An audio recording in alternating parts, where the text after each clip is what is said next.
അന്ന് നമ്മൾ പെരുന്നാൾ യാത്രയിലാണ് അല്ലേ? അതെ.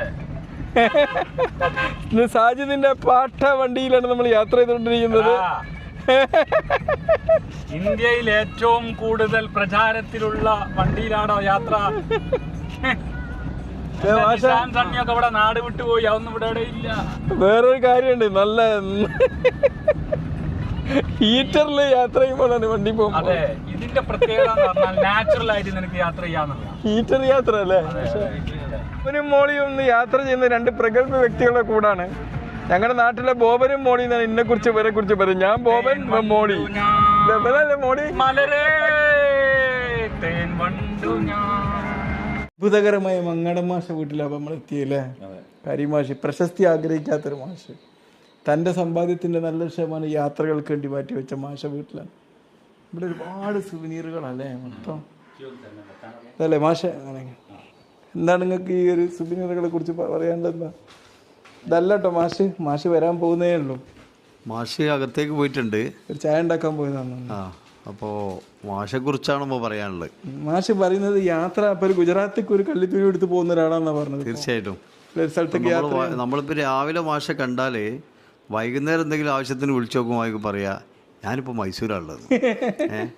അങ്ങനെ എന്താണ് എങ്ങോട്ടാണോ പോകാൻ തോന്നുന്നത് അപ്പോൾ മാഷ് യാത്ര തിരിച്ചിട്ടുണ്ടാവും. അതാണ് മാഷ യാത്ര. നമ്മളിപ്പോൾ നമ്മുടെ കരീമാഷ്, അതായത് ഞങ്ങൾ സ്നേഹത്തോടെ മങ്ങാടൻ എന്ന് വിളിക്കുന്ന കരീമാഷ വീട്ടിലാണ് ഇപ്പോൾ ഉള്ളത്. മാഷെ സംബന്ധിച്ച് പറയുമ്പോൾ നേരത്തെ സലീം മാഷ് പറഞ്ഞ പോലെ ഒരു യാത്രക്കാരൻ, എൻ്റെ യാത്രാ ഗുരു എന്ന് വേണമെങ്കിൽ അദ്ദേഹത്തെ നമുക്ക് വിളിക്കാം. അതെ, അദ്ദേഹം അതായത് യാത്രയെ വളരെയധികം പ്രണയിച്ച, ഇന്ത്യയിൽ എല്ലാ സ്റ്റേറ്റിലും സന്ദർശിച്ച ഒരു മഹത് വ്യക്തിത്വമാണ്. അതുപോലെ അദ്ദേഹത്തിൻ്റെ കളക്ഷൻ, പുസ്തകങ്ങളുടെ കളക്ഷന്, അദ്ദേഹം ഒരു ചരിത്രകാരനാണ്, ഒരു ബോട്ടണി അധ്യാപകനാണ്, പിന്നെ അങ്ങനെ പലതും, സാഹിത്യം, അങ്ങനെ എല്ലാം ഒരു വായന പ്രേമിയാണ്. മാത്രമല്ല ഇവിടെ ധാരാളം മാവ് അദ്ദേഹം നട്ട് വളർത്തിയിട്ടുണ്ട്. അതിൽ ഇഷ്ടം പോലെ മാങ്ങയുണ്ട്. ഞങ്ങളൊക്കെ ചാക്ക് കണക്കിന് മാങ്ങയാണ് വീട്ടിലേക്ക് കൊണ്ടുപോയിട്ടുള്ളത്. ഓക്കെ, മാവും തോട്ടത്തിലാണ് നമ്മള് അല്ലേ? അല്ല, ഇത് ഈ മാവിൽ നിറയെ മാങ്ങ ഉണ്ടായിരുന്നു. ഞാൻ ഒരു 2 ചാക്ക് മാങ്ങ ഞങ്ങൾക്ക് വേണ്ടി, ഞങ്ങളെ ടൂറിസ്റ്റ് ഗ്രൂപ്പിന് വേണ്ടി അദ്ദേഹം സംഭാവന ചെയ്തതാണ്. പിന്നെ അതുപോലെ റംബൂട്ടാൻ, കാരണം അദ്ദേഹം ഇതൊന്നും സംസാരിക്കാൻ തയ്യാറാവില്ല എന്ന് എനിക്ക് തോന്നുന്നു. അതുകൊണ്ട് ഞാൻ തന്നെ പറയാണ്, റംബൂട്ടാൻ ഏതായാലും മാഷ നമ്മളൊന്ന് കാണിച്ചു തരും. മാഷ അധികം സംസാരിക്കില്ല എന്നാണ് പറയുന്നത്. അതായത് റംബൂട്ടാൻ മരങ്ങൾ അല്ലേ? അവിടെ റംബൂട്ടാൻ കായ് കനിച്ചുകൊണ്ടിരിക്കുകയാണ്, പച്ച പിടിച്ചിരിക്കുകയാണ് റംബൂട്ടാൻ.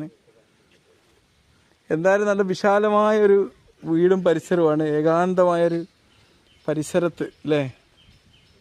ഓരോ സ്റ്റേറ്റ് ഇദ്ദേഹം സന്ദർശിക്കുമ്പോഴും ആ സ്റ്റേറ്റിലെ ഓർമ്മയ്ക്ക് വേണ്ടി എന്തെങ്കിലും ഒരു സാധനം ഇദ്ദേഹം കൊണ്ടുവരും.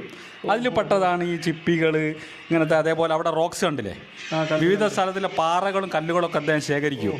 ആ സ്റ്റേറ്റിൽ പോയി എന്നുള്ളതിൻ്റെ ഓർമ്മക്ക് വേണ്ടി, ഓർമ്മക്ക് വേണ്ടി. അതിന് അത് അവിടെ നേരത്തെ കണ്ടില്ലേ കളക്ഷൻസ്? ഓക്കെ. ഓരോ സ്റ്റേറ്റ് ഇദ്ദേഹം സന്ദർശിക്കുമ്പോഴും ആ സ്റ്റേറ്റിലെ ഓർമ്മയ്ക്ക് വേണ്ടി എന്തെങ്കിലും ഒരു സാധനം ഇദ്ദേഹം കൊണ്ടുവരും. അതിൽ പെട്ടതാണ് ഈ ചിപ്പികൾ ഇങ്ങനത്തെ. അതേപോലെ അവിടെ റോക്സ് കണ്ടില്ലേ, വിവിധ സ്ഥലത്തിലെ പാറകളും കല്ലുകളൊക്കെ അദ്ദേഹം ശേഖരിക്കും. ആ സ്റ്റേറ്റിൽ പോയി എന്നുള്ളതിൻ്റെ ഓർമ്മക്ക് വേണ്ടി, ഓർമ്മക്ക് വേണ്ടി. അതിന് അത് അവിടെ നേരത്തെ കണ്ടില്ലേ കളക്ഷൻസ്? ഓക്കെ. മാഷ വീട്ടിൽ തന്നെ ഉണ്ടാക്കിയ മാങ്ങ എല്ലാവരും നമ്മൾ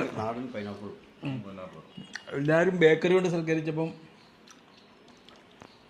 നല്ല നാടൻ പൈനാപ്പിൾ അല്ലേ? ടേസ്റ്റ്. മാഷ് നിങ്ങൾ എൻ്റെ യാത്രയെ കുറിച്ച് പറയട്ടെ. ഒരു മാഷ് അല്ലല്ലേ?